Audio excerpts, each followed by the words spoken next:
اب جو دور بیٹھے ہوئے ہیں، جو پاس بیٹھے ہیں، ان کے لیے تو صحبت شیخ ہو گئی، وہ آ گئے.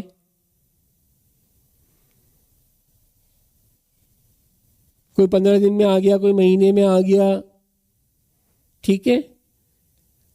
لیکن جو دور بیٹھے ہوئے ہیں انہی کی آسانی کے لیے تو تصور شیخ ہے. اور ہمیشہ سمجھاتا ہوں، لیکن پھر سمجھ میں نہیں آتا کہ وہ کہتے ہیں نہیں یہ صحبت شیخ ضروری ہے. میں کہتا ہوں صحبت شیخ کی کوئی حیثیت نہیں ہے تصور شیخ کے آگے.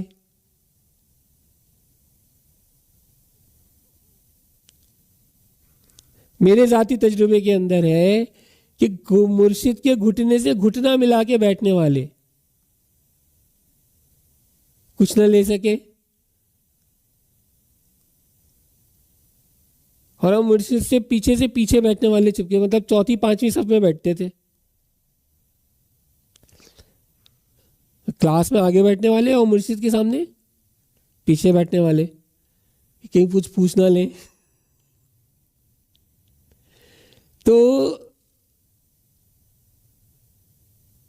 فیض میں فرق ہوتا ہے. اب وہ یہ سمجھتے تھے صاحب کہ میں گھٹنے سے گھٹنا ملا کے بیٹھا ہوا ہوں تو مجھے زیادہ فیض مل رہا ہے.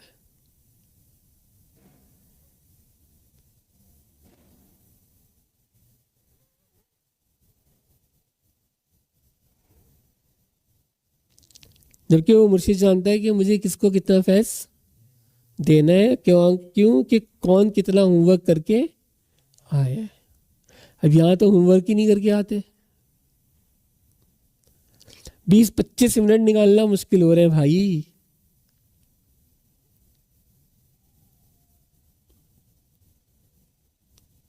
نیند اتنی آ رہی ہوتی ہے.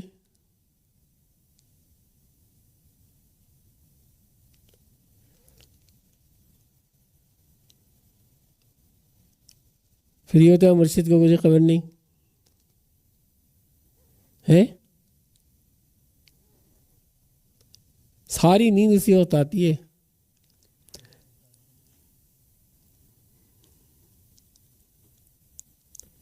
اور وہ تو ایک صاحب تو مراقبہ کرتے ہی مراقبہ نوم ہے، اس کا نام ہی مراقبہ نوم نہیں، ان کا مراقبہ نوم ہی ہوتا ہے. بڑی جلدی بھی ان کو خیال آتا ہے اچھا میں نوم میں تھا.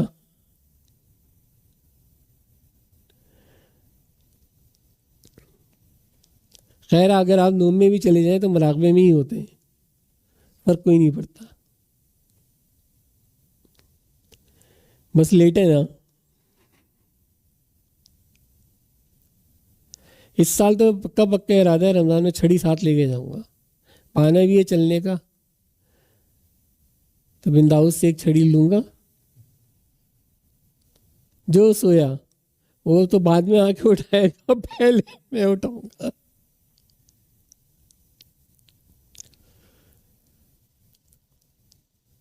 اسپیشلی مراقبے میں،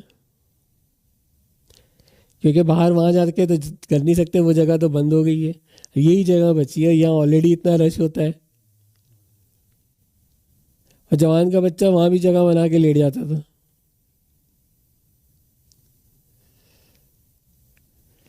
تو سستی کاہلی جو ہے نا وہ ایسے جکڑتی ہے ایسے. اب کہاں بیٹھے ہوئے ہیں آپ؟ مسجد نبوی کے اندر. کہاں مراقبہ کر رہے ہیں؟ مسجد نبوی کے اندر. اور پھر بھی لوگوں کو نیند کے غلبے نے جکڑا ہوا ہے. اتنا قیمتی وقت وہ، اور اس کو لوگ سو کے گزار رہے.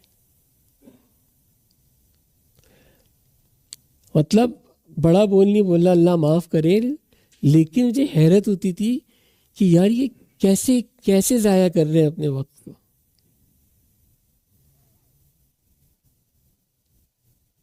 اگر پتہ چل جائے کہ ظہر میں میرا جنازہ ہے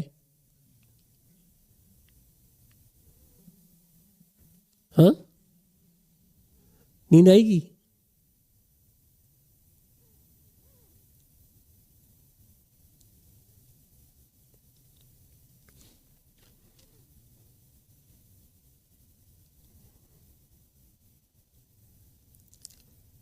تو اپنی ہر نماز کو بندہ اگر آخری نماز سمجھ کے پڑھے نا اسی طرح، تو اسی لیے نماز میں پھر خوشی اور خشوع آ سکتا ہے کہ جب آپ اس نماز کو کیا سمجھ کے پڑھیں، یہ آخری نماز ہے،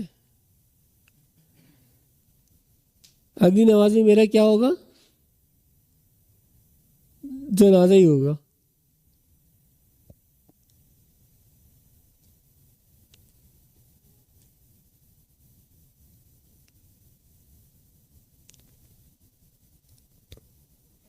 اب دل کے بہلانے کو نہیں بولنے، خالی ہے یقین کے ساتھ، تب آئے گا خوشو خصو۔ خالی یہ نہیں کہ میں نے بھول دیا تو آپ نے جناب دل میں صرف خیال کر لیا، جب تک یقین کامل کے ساتھ نہیں کریں گے اس وقت تک خوشی و خصو نہیں حاصل ہو سکتا۔ اس سستی کو دور کرنے کا طریقہ بتا رہا ہوں کہ طریقہ یہی ہے کہ آپ اس کو اپنا آخری سمجھیں۔ اب اس مراقبے میں جب آپ بیٹھ رہے ہیں تو اس کو اپنا آخری مراقبہ سمجھیں۔ اب مراقبے میں بھی جب آپ جا رہے ہیں تو وہ ایک طرح سے آخری آدھی موت میں تو جا رہے ہوتے ہیں نا،